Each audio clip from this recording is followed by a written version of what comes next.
Hi friends, എല്ലാവർക്കും ജന്ന ഗസൽ media ചാനലിൻ്റെ എപ്പിസോഡിലേക്ക് സ്വാഗതം.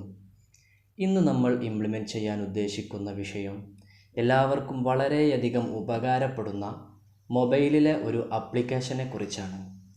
സാധാരണഗതിയിൽ നമ്മളൊക്കെ വിചാരിക്കുന്നത് ഒരു ഫോം ക്രിയേറ്റ് ചെയ്യണമെങ്കിൽ കഫേകളിലും മറ്റും പോയി അല്ലെങ്കിൽ ഇതിൻ്റെ സ്കില്ലുള്ളവർക്ക് മാത്രമേ സാധിക്കൂ എന്നാണ്. എന്നാൽ ഇവിടെ ഏതൊരു സാധാരണക്കാരനും ഫോം ഉപയോഗിപ്പിക്കുകയും ചെയ്യാവുന്നതാണ്. അപ്പോൾ നമുക്ക് എങ്ങനെ ഏതെല്ലാം തരത്തിൽ ഈ ഫോം ഉപയോഗിക്കാം എന്നതാണ് ഇവിടെ ഞാൻ വിശദീകരിക്കാൻ പോകുന്നത്. ആദ്യമേ ഇതിനെ പരിചയപ്പെടുത്താം. ഇതിൻ്റെ പേര് ഗൂഗിൾ ഫോം എന്നാണ്. ഫോണിൽ നമ്മൾ ചെയ്യുമ്പോൾ ഫോംസ് ആപ്പ് വഴിയാണ് ചെയ്യുന്നത്. ഇതിൻ്റെ നേട്ടങ്ങൾ നോക്കാം. കുട്ടികളുടെ ഡീറ്റെയിൽസ് കളക്ട് ചെയ്യാനും ഒരു നാട്ടിലെ ഡീറ്റെയിൽസ് കളക്ട് ചെയ്യാനും ഇത് ഉപയോഗിക്കാം. ഈ ലോക്ക്ഡൗൺ കാലത്ത് അഡ്മിഷൻ ഫോം ക്രിയേറ്റ് ചെയ്യാനും ഇത് സഹായകമാകുന്നു.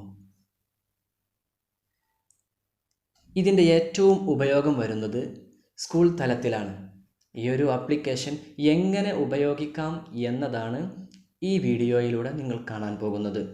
ഇത്രയും കാര്യങ്ങളാണ് ഇതിലൂടെ പ്രൈമറിയായി നമ്മൾ വിശദീകരിക്കാൻ ഉദ്ദേശിക്കുന്നത്. അപ്പോൾ എൻ്റെ വീഡിയോ നിങ്ങൾക്ക് ഇഷ്ടമാകുന്നെങ്കിൽ ലൈക്ക് ചെയ്യാൻ മറക്കരുത്, സബ്സ്ക്രൈബ് ചെയ്യുക. എത്രയും വേഗം നമുക്ക് വീഡിയോയിലേക്ക് പോകാം. ഇനി നമ്മൾ ഫോണിലൂടെയാണ് ചെയ്യുന്നത് എങ്കിൽ ഞാൻ പറയുന്ന കാര്യങ്ങൾ നിങ്ങൾക്ക് നോട്ട് ചെയ്ത് വെക്കാം. 1. പ്ലേ സ്റ്റോറിൽ പോയി ഫോംസ് ആപ്പ് എന്ന ആപ്ലിക്കേഷൻ ഡൗൺലോഡ് ചെയ്യുക. പ്ലേ സ്റ്റോറിൽ പോയി ഫോംസ് ആപ്പ് എന്ന ആപ്ലിക്കേഷൻ നിങ്ങൾക്ക് ഡൗൺലോഡ് ചെയ്യാം.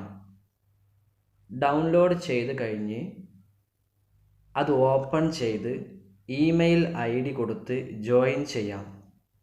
അതിനുശേഷം തുറന്നു വരുന്ന ഫയലിൽ ഇതുപോലെ നിങ്ങൾ ഉദ്ദേശിക്കുന്ന കാര്യം ടൈപ്പ് ചെയ്യാം. ഇപ്പോൾ നിങ്ങൾ സ്ക്രീനിൽ കാണുന്ന ഫോംസ് ആപ്പ് എന്ന ഈ ഒരു ആപ്ലിക്കേഷൻ തുറന്നാൽ നിങ്ങൾക്ക് കാണാൻ സാധിക്കുക ഇങ്ങനെ ഒരു കാര്യമായിരിക്കും, ഇങ്ങനെ ഒരു ബാക്ക്ഗ്രൗണ്ട് ആയിരിക്കും. അപ്പോൾ ഇതിൽ ഞാൻ മുമ്പ് ചെയ്തു വെച്ച ഫോമുകൾ ഉള്ളത് കൊണ്ടാണ് ഇങ്ങനെ നിങ്ങൾക്ക് കാണാൻ കഴിയുന്നത്.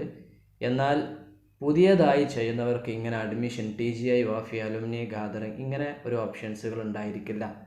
പുതിയതായി ചെയ്യുന്നവർക്ക് ഈ പ്ലസ് ചിഹ്നവും ഫോംസ്, ക്വിസസ്, ഡ്രാഫ്റ്റ്സ്, മോർ എന്നീ ഓപ്ഷനുകൾ മാത്രമേ കാണൂ.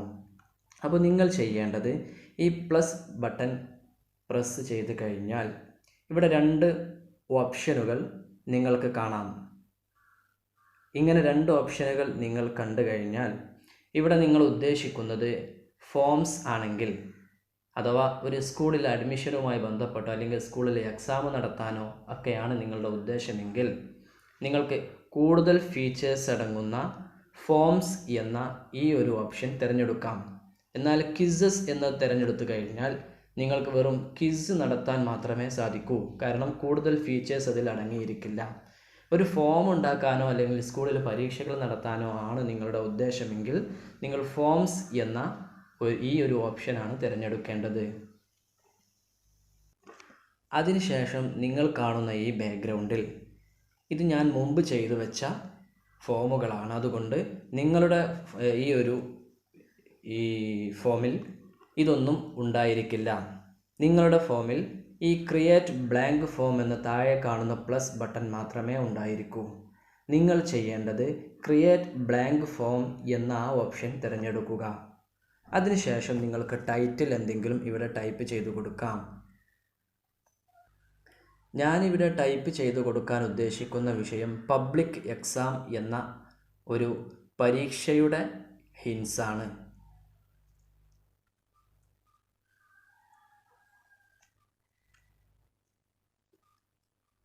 അതിനുശേഷം നിങ്ങൾക്ക് ഡിസ്ക്രിപ്ഷനിൽ വിശദീകരണം എന്തും വേണമെങ്കിൽ കൊടുക്കാം. അത് നിങ്ങളുടെ ഇഷ്ടമാണ്. പബ്ലിക് എക്സാം ആകുമ്പോൾ അത് ഡിസ്ക്രിപ്ഷനിൽ നമ്മൾ നാഷണൽ സ്കൂൾ പബ്ലിക് എക്സാം എന്ന് കൊടുക്കും. പബ്ലിക് എക്സാം എന്നാണ് നമ്മൾ കൊടുക്കാൻ ഉദ്ദേശിക്കുന്നത്. ശേഷം നമ്മൾ ചെയ്യേണ്ട കാര്യം ഇവിടെ താഴെ ഭാഗത്ത് ഒരു പ്ലസ് ബട്ടൺ കാണാം നിങ്ങൾക്ക്. അത് പ്രസ് ചെയ്ത് കഴിഞ്ഞാൽ ഇവിടെ ഒരുപാട് ഓപ്ഷൻസുകൾ കാണാൻ കഴിയും. ഷോർട്ട് ആൻസറും അതുപോലെ തന്നെ ഷോർട്ട് ക്വസ്റ്റ്യനുമാണ് നിങ്ങൾ ഉദ്ദേശിക്കുന്നതെങ്കിൽ ഏറ്റവും മുകളിലെ ഓപ്ഷൻ നിങ്ങൾക്ക് ക്ലിക്ക് ചെയ്യാം.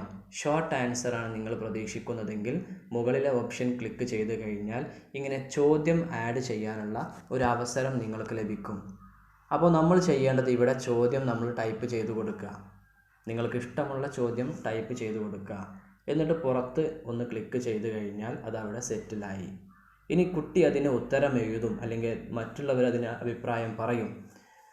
അടുത്ത ഓപ്ഷൻ, ഇനി നിങ്ങൾക്ക് വീണ്ടും ചോദ്യം ഒരു 5 ചോദ്യമാണ് നിങ്ങൾക്ക് തയ്യാറാക്കേണ്ടത് എങ്കിൽ ആ പ്ലസ് ബട്ടൺ ഒരിക്കൽ കൂടി പ്രസ് ചെയ്തിട്ട് ഷോർട്ട് ആൻസർ വീണ്ടും സെലക്ട് ചെയ്ത് ഇവിടെ നിങ്ങൾക്ക് ചോദ്യങ്ങൾ കൊടുക്കാം. അതിനുശേഷം ഇത് ക്ലോസ് ചെയ്യാം. അങ്ങനെ എത്ര ചോദ്യമാണോ വേണ്ടത് അത്രക്കും നിങ്ങൾക്ക് ഇതിൽ ചോദ്യങ്ങൾ ആഡ് ചെയ്ത് കൊടുക്കാം. ഇനി നിങ്ങൾ ഉദ്ദേശിക്കുന്നത് മറ്റൊരു തരത്തിലുള്ള ചോദ്യമാണെങ്കിൽ, അഥവാ ഉദാഹരണം പറഞ്ഞു കഴിഞ്ഞാൽ നമ്മൾ ഈ പ്ലസ് ബട്ടൺ പ്രസ് ചെയ്ത് കഴിഞ്ഞാൽ ഇവിടെ നമുക്ക് മൾട്ടിപ്പിൾ ചോയ്സ് എന്ന ഒരു ഓപ്ഷൻ നിങ്ങൾക്ക് കാണാം.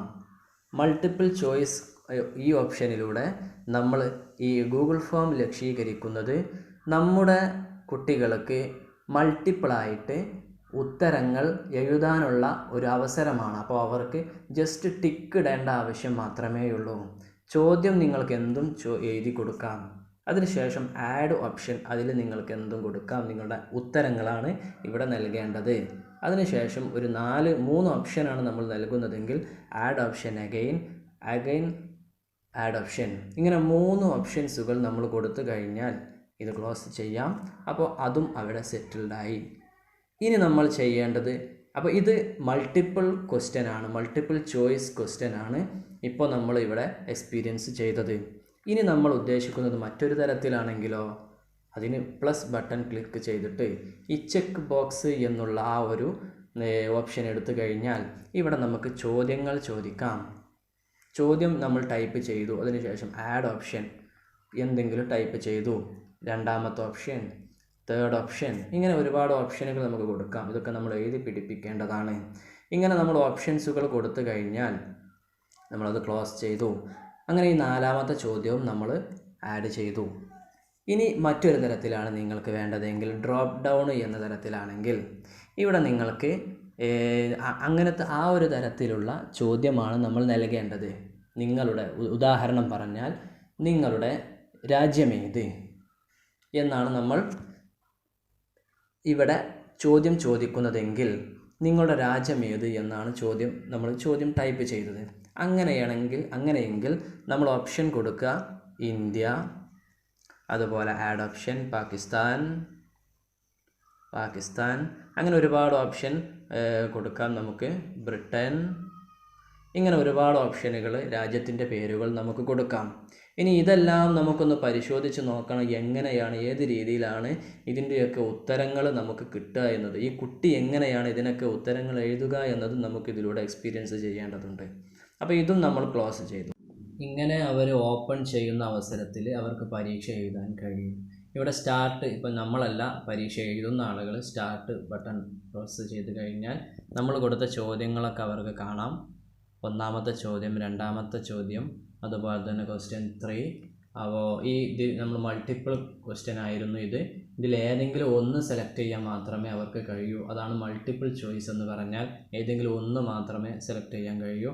അതിൻ്റെ താഴെയുള്ളത് ഇവർക്ക് ഏത് വേണമെങ്കിലും സെലക്ട് ചെയ്യാം, എത്രണ്ണം വേണമെങ്കിലും സെലക്ട് ചെയ്യാം. ആ ഒരു രീതിയിലാണത്.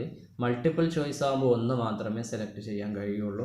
പിന്നെ ഇതിൻ്റെ താഴെ നമ്മൾ കൊടുത്ത സ്റ്റേറ്റ്, കൺട്രിയൊക്കെ പോലെ നമ്മൾ ഏത് കൺട്രി എന്ന് ചോദിച്ചു, ഇന്ത്യ, പാകിസ്ഥാൻ, ബ്രിട്ടൻ എന്ന 3 ഓപ്ഷനാണ് നമ്മൾ തിരഞ്ഞെടുത്തിട്ടുള്ളത്. അപ്പോൾ ഇതിലേതെങ്കിലും ഒന്ന് അവർക്ക് സെലക്ട് ചെയ്യാം. അതിനുശേഷം കുട്ടികൾ സബ്മിറ്റ് ബട്ടൺ അടിച്ചു കഴിഞ്ഞാൽ അവരുടെ ഉത്തരം നമ്മുടെ ഫോണിലേക്ക് മെസ്സേജ് ആയിട്ട് വരും. നമ്മുടെ ആ ഫോൺസ് ആപ്പ് നമ്മൾ ചെക്ക് ചെയ്ത് കഴിഞ്ഞാൽ നമ്മുടെ ഈ നമ്പറിൽ നമ്മുടെ ഈ ഫോൺസ് ആപ്പ് എന്നുള്ള ആ ആപ്ലിക്കേഷനിൽ നമുക്ക് അവർ നൽകിയ ഉത്തരങ്ങൾ കാണാൻ സാധിക്കുന്നതാണ്. അങ്ങനെ നമ്മൾ ഫോംസ് ആപ്പ് എന്ന ആപ്ലിക്കേഷൻ ഓപ്പൺ ചെയ്ത് നോക്കുക. നമുക്ക് വിദ്യാർത്ഥികളുടെ ഉത്തരങ്ങൾ ലഭിക്കാൻ വേണ്ടിയാണ്, അല്ലെങ്കിൽ മറ്റുള്ളവരുടെ ഉത്തരങ്ങൾ അവരെഴുതിയത് നമുക്ക് കാണാൻ വേണ്ടിയാണ്. ഇപ്പോൾ നിങ്ങൾ കാണുന്നുണ്ടാകും പബ്ലിക് എക്സാം എന്ന ആ ഒരു ഫോം. ഇത് ഓപ്പൺ ചെയ്ത് കഴിഞ്ഞാൽ ഇതിൽ വ്യൂ റെസ്പോൺസസ് 1 എന്ന് കാണാം. അത് ഓപ്പൺ ചെയ്ത് കഴിഞ്ഞാൽ ഇതാണ് അവർ നൽകിയ ഉത്തരം. നമ്മളിപ്പോൾ ചോദിച്ച ചോദ്യങ്ങൾക്കുള്ള ഉത്തരം അവർ നൽകിയത് ഇതാണ്. പിന്നെ ബാക്ക് അടിച്ച് കഴിഞ്ഞാൽ നമുക്കിങ്ങനെ കുറച്ച് ഓപ്ഷൻസുകൾ കാണാം. ഇതും കൂടെ ഞാൻ വിശദീകരിച്ച് തരാം. ഫോം സ്റ്റാറ്റസ് എന്നുള്ള ഏറ്റവും മുകളിലെ സ്റ്റാറ്റസ് ബാർ അത് ആക്റ്റീവായി കിടക്കുന്നുണ്ട്. ആക്റ്റീവായി ആ ബട്ടൺ പ്രസ്സായി കിടക്കുന്നത് കൊണ്ട് കുട്ടികൾക്ക് ഈ ലിങ്കിൽ കയറിയിട്ട് ഉത്തരം എഴുതാൻ സാധിക്കും. എന്നാൽ ഇത് നമ്മൾ ഡീആക്ടിവേറ്റ് ആക്കി കഴിഞ്ഞാൽ ഇനി മുതൽ കുട്ടികൾക്ക് അതിൽ ഉത്തരം എഴുതാൻ സാധ്യമല്ല. അപ്പോൾ നമുക്ക് ക്വിസ് കോമ്പറ്റീഷൻ നടത്തുമ്പോൾ ഇത്ര സമയമാണ്, 10 മിനിറ്റാണ്, 10 മിനിറ്റ് കഴിഞ്ഞാൽ ഇത് ഡീആക്ടിവേറ്റ് ആവും എന്ന് നമ്മൾ കുട്ടികളോട് പറഞ്ഞു കഴിഞ്ഞാൽ 10 മിനിറ്റ് കഴിഞ്ഞാൽ നമുക്കിത് ഓഫാക്കി ഇടാം. ഇങ്ങനെയാണ് നമ്മൾ ചെയ്യേണ്ടത്. പിന്നെ ഷെയർ എന്ന ബട്ടൺ ഉണ്ട് അതിൻ്റെ താഴെ. അത് പ്രസ് ചെയ്ത് കഴിഞ്ഞാൽ നമുക്ക് ആ ലിങ്ക് നമ്മൾ ഉണ്ടാക്കിയ ലിങ്ക് എല്ലാവരിലേക്കും ഷെയർ ചെയ്ത് കൊടുക്കാം എന്നുള്ളതാണ്. പിന്നെ വ്യൂ റെസ്പോൺസ് നമ്മൾ നോക്കിയതാണ് കുട്ടികളുടെ റെസ്പോൺസ് കാണാൻ. കളക്ട് റെസ്പോൺസസ് എന്ന് പറഞ്ഞാൽ ഈ റെസ്പോൺസുകളെല്ലാം നമുക്ക് കളക്ട് ചെയ്യാം. അതുപോലെ തന്നെ എഡിറ്റ് ഫോം എന്ന് പറഞ്ഞാൽ ഈ ഫോം നമ്മൾ മുമ്പേ ക്രിയേറ്റ് ചെയ്ത ഫോം നമുക്ക് ഒന്നും കൂടെ റീക്രിയേറ്റ് ചെയ്യണമെങ്കിൽ ഒന്നും കൂടെ പുതുക്കിയിട്ട് എഡിറ്റ് ചെയ്ത് ചെയ്യാം. പിന്നെ വ്യൂ ഫോം എന്ന് പറഞ്ഞാൽ കുട്ടികൾ ഉത്തരം എഴുതിയ നമ്മൾ ഉണ്ടാക്കിയ ആ ചോദ്യം ഒന്നും കൂടെ നമുക്ക് കാണാൻ വേണ്ടിയാണ്. അപ്പോൾ ഇങ്ങനെയുള്ള ഓപ്ഷൻസുകളൊക്കെ ഇതിലുണ്ട്. അപ്പോൾ ഈ വീഡിയോ എല്ലാവർക്കും ഉപകാരമായിട്ടുണ്ടാകുമെന്ന് പ്രതീക്ഷിക്കുന്നു. അപ്പോൾ ഓക്കെ, ഇനി എന്തെങ്കിലും സംശയങ്ങളുണ്ടെങ്കിൽ നിങ്ങൾക്ക് കമൻറ്റിൽ രേഖപ്പെടുത്താം. അതിനുള്ള മറുപടി ഞാൻ നൽകും. Thank you for watching my channel. എൻ്റെ ചാനൽ നിങ്ങൾ സബ്സ്ക്രൈബ് ചെയ്യാൻ മറക്കരുതേ. ഓക്കെ.